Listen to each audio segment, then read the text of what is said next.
back to Provo we come, and it's our last game here. And after looking at the last week, the situation that we're in. We're obviously sitting at 9-2, and have this last game to focus on.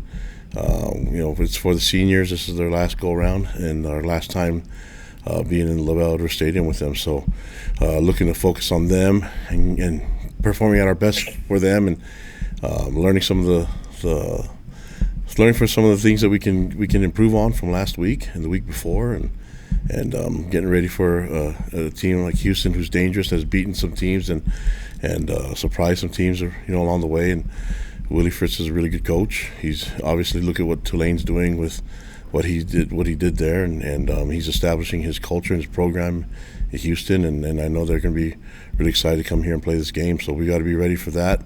We just got to get ready to move on and control the stuff that we can control, which is perform at our best and make sure that we give our fans and our seniors what they want this weekend, and that's hopefully ending the season on a positive note with a win. So that's what our focus will be on. Super Bowl number 12, and away we go. But really proud of the team, proud of the players and the coaches, and how hard they worked to get back in that game last week. And really just want to say thank you to all the fans that were in that stadium in Tempe and showed up and made a lot of noise for us. We had so much representation from our Cougar fans, and Cougar Nation showed up, so they were awesome. Hope they know we appreciate them and love them, and I'm looking forward to seeing all that royal blue at home on Saturday night. So I'm looking forward to that game, and I'll take any questions you guys may have. Happy Thanksgiving week, by the way. Thanks, Coach. Happy Thanksgiving to you as well. We'll start with questions from Mitch Harper and then Jared Lloyd. Yeah, happy Thanksgiving, Kalani. From your film study over the weekend, what did you see as reasons why the offense executed at a higher level in the second half? I think it's probably a number of things. That there's a lot of different variables that go into it. I think we've got to, establish what we want to get done in our games, and how we want to approach our strategy and lean on the strengths that we have as an offense. I like what we did in the second half, and just want to see our team put points on the board and give us a chance. And I think what we did second half is more like what we should do.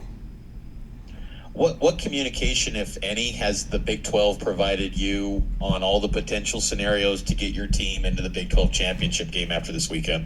I think everybody knows a lot of the different scenarios. All I care about is focusing on the seniors and trying to find a way to control the stuff that we can control, which is how we play this weekend and how we prepare today. And then we'll just see what happens afterwards. But the goal is to try to go 1-0 this week. That's got to be our primary goal, and then we deal with the results of how it affects everything else from there on. Kalani, there was audio allegedly leaked from the stuff that was going on in your locker room at halftime, particularly kind of a player speech going on. Is that a concern that these types of things get out, or whether that's being infiltrating the locker room or that type of thing? I just wonder what your response is to that type of thing. Yeah, Big 12 is looking into it. They're reviewing everything that happened in the game, from on the field when the game happened to the penalties, to all these different things, to the incompletion or completion with Chase Roberts. All those things they're handling all that, and even the recording. So they're looking into all of that stuff, and they'll deal with it. I think I trust the Big 12 leadership and just let them handle that. I'm more focused on what can we do this week and what can we do today, and make sure that we perform a lot better than we did last weekend. What's the message to the guys as far as getting? You mentioned after the game talking about winning this for the seniors and managing that energy and bringing it into this game. What's the message to try and make sure that that's approached the way you want it to be? Yeah, I think this is a great week for us to look at gratitude and appreciation. It'll be the theme of the week, and I think we got to live it, and there's a lot to be thankful for, the situation that we're in. Obviously, we would like to have the situation we have in be better, But I don't know how many of you guys thought we'd be sitting here at 9-2 at this time. I think we expected to be that or better, But now that we're dealing with reality, which is we're sitting here in this position and we can control, which is this week and what we do today. But at the same time, we should have a high level of appreciation and gratitude for where we're at, the people that we get to do it with, those that we represent, and just a really cool, have different perspective on things. Now, the wins and losses are part of the sport, but learning and appreciating that's something that we can control as well. Thanks, guys. We'll take our next questions from Jake Hatch and then Jay Drew. Yeah, Kalani, you said you're happy where you're at 9-2 because, as you mentioned, a lot of people projected you guys to have maybe 4 or 5 wins overall. Now, as you look forward to Houston this weekend with the Big 12 title game still a possibility, what's the mindset? What's the message to your team? Yeah, just control this game. We can control what we got to do here and not focus on anything else but what we have, and that's playing against Houston. The preparation against Houston, we can't really be concerned about what everybody else is doing. We just got to be focused on this game and taking advantage of what we have, which is we have something great right now going into this last week, and we get to finish it at home. And we can find a way to get one for the seniors and also find a way to get in double-digit wins, get that in our column. So a lot of really cool things to play for. We're still we're in a conference. I mean, it's really cool that these guys are. I think even the fans, everyone's going to get used to being in the conference now. This is only our second year since we've had independence for so long. That there's still a lot to play for, and there's still a lot of really cool things that these guys are still. There's still a lot of all conference accolades, things like that they can still earn, and there's a really cool. I mean, it's a really cool vibe that being in this partnership in the Big 12 is going to be a lot of fun, and still lots to think about, and lots to play for, but really focusing on the stuff we can control, which is our performance this weekend, and that starts by what you do today. Reports have emerged that Jay Hill may be in the mix for the Utah State job, among others. How do you handle in-season recruitment of your coaches versus preparation for games? The reports of Jay Hill possibly being a head coach has been around since he first showed up here day one. So he's very capable of being an amazing head coach anywhere that would want him. I'm gonna do everything in my power to keep him here because I love having him around. He's a great advisor to me and a great coach, and he's part of the family. So, but it makes sense why we have a lot of candidates to be head coaches on our staff, and so that means we're doing some things right, and as long as we keep that going, I hope we can have candidates for head coaching jobs, that are mentioned every year, and that's this year no different, especially with him. Kalani, obviously you're going to honor a bunch of seniors Saturday. What are the characteristics? How do you describe this particular senior class and what they've done for the program? Oh man, these guys are awesome. I have I've just been able to see how much they've grown, literally in their body size, but also mentally, spiritually.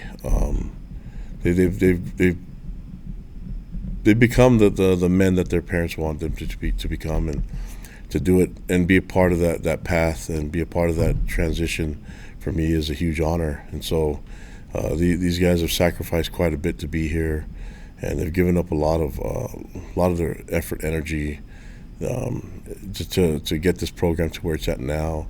They've helped usher us into a power conference like the Big 12, and they've done a great job representing us the right way. Now, are they all perfect? No, but they are to me, and the one thing that they're committed to is learning and becoming better, and I value them and trust them and love them. But there's so much passion and energy and belief in this group. We're where we're at because of our senior leadership, and so that's why I'm trying to be focused on them and being part of a senior class that can go out with a win is huge at home in front of your fans and family, and so that's what I'm hoping to provide for those guys. But they mean the world to me, and we're in a position now because of their leadership and because of what they've done in the last 4 or 5 years. We'll take our next questions from Kevin Reynolds and then Mitch Harper. Hey, Kalani, I know you talked about it a little bit after the game. How's Harrison doing, and do you expect him back this week, and any other injuries from last week? I think Harry will be doubtful. Sad because he's playing such great football, but it's not season ending, so we're hoping to get him back soon afterwards. But I think this week will be a stretch. And we'll have to see how he progresses from today, even from yesterday to today. So never say never, but man, he's so important to us in our program. I just don't want to put him in harm's way if there's any. I mean, it's a game, but we're talking about his livelihood. So whatever we can do to allow him to recover and be at his best, that's what we're going to do. Yeah, he's doubtful. Who else did you ask about? Did you ask about anybody else, or is that just Harry? That was the main one. And then just kind of going off of Jay's question, Tyler Batty in particular, I know he talked about coming back because he thought this team could be good in the Big 12 and he wanted to finish out kind of his years here. How much did you talk to him specifically about coming back to be a leader on this team, and how much has he meant to you in particular? Yeah, he's meant so much, and he's been through so much, and he's been offered so much, and so he's got to have opportunities and to have. I mean, that's kind of. I don't think it's a secret that people have been trying to get after other people's players, and so he's definitely could have gone somewhere else for money if he wanted to, but he's all about legacy, and he's all about doing what he can to help this program. This is his home, and so a lot of what we've done is you can see in the way he plays that he wants this place to succeed, and we've done some great things because of him and because of his teammates that are seniors. And so it's been a huge addition to our program. I love coaching him. I love what he's about. He's a local product from Payson, and he's one of the many seniors that we're going to honor. And just the program is in good hands because of him and because of his teammates. But I feel really good about what he's done here as a player and as a captain. Kalani, wanted to follow up on your comments about the Big 12 looking into that audio and the penalty or the lack of penalties, things like that at the end. What does that entail? Like, could there be a fine for ASU? Like, what are they looking into? What could that lead to potentially? Well, I don't know. I didn't really check into it. I don't. I just trust the Big 12 and then the leadership and for them to look into things. I'm not. The game's done, so I'm not like sitting here complaining about anything.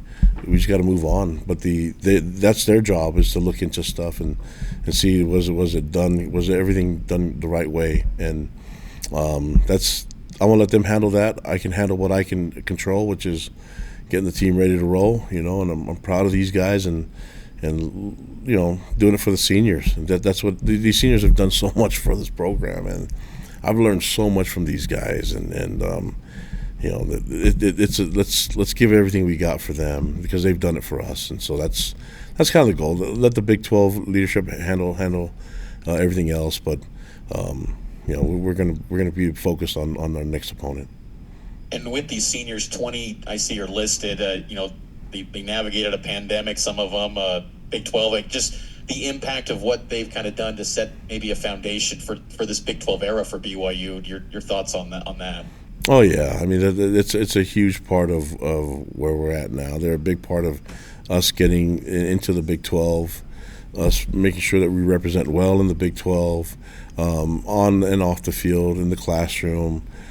Just the way they carry themselves, seeing them interact with the other team and their fans. I mean, they've done a great job, and so like I said, I love coaching these guys. I want to do everything I can to help them, but this helped them get a win. But the program has been led by them, and I've been really pleased with what they've done overall with this team and all these seniors. They can be really proud of what they've done and how the program is going right now because of them. So that's I can't say enough to show my appreciation and love for them, but man, they're awesome.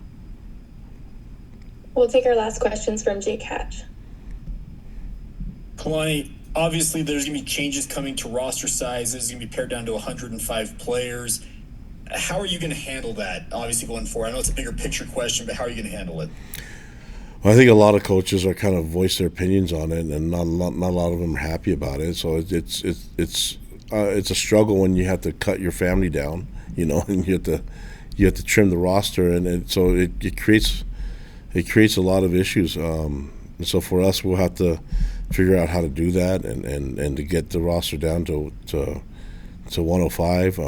I think that's going to be a difficult thing for a lot of teams, not just us, but it's pushing guys out that have done so much for our program, and that's always a hard thing for me to deal with. And so I'm no different than anyone else. They all love their players too, and so it's an unfortunate part of the rules, but we got to abide by them, and we'll do the best that we can with it. I was also going to ask you, with regards to Thanksgiving this week, how is your schedule adjust, if at all?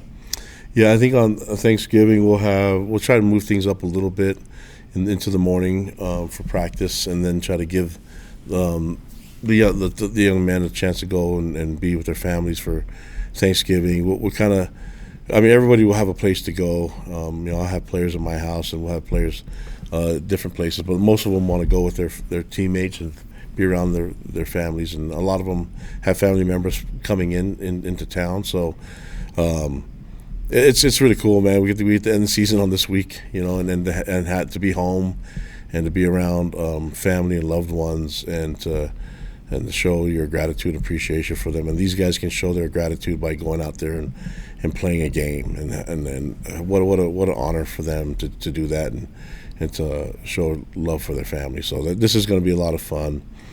Just want to make sure that we show at our best, because our seniors and our fans and our players, they deserve that. Thanks so much, Coach. We're grateful for you. All right, guys. Love you guys. Thanks. Go Cougs. Appreciate it.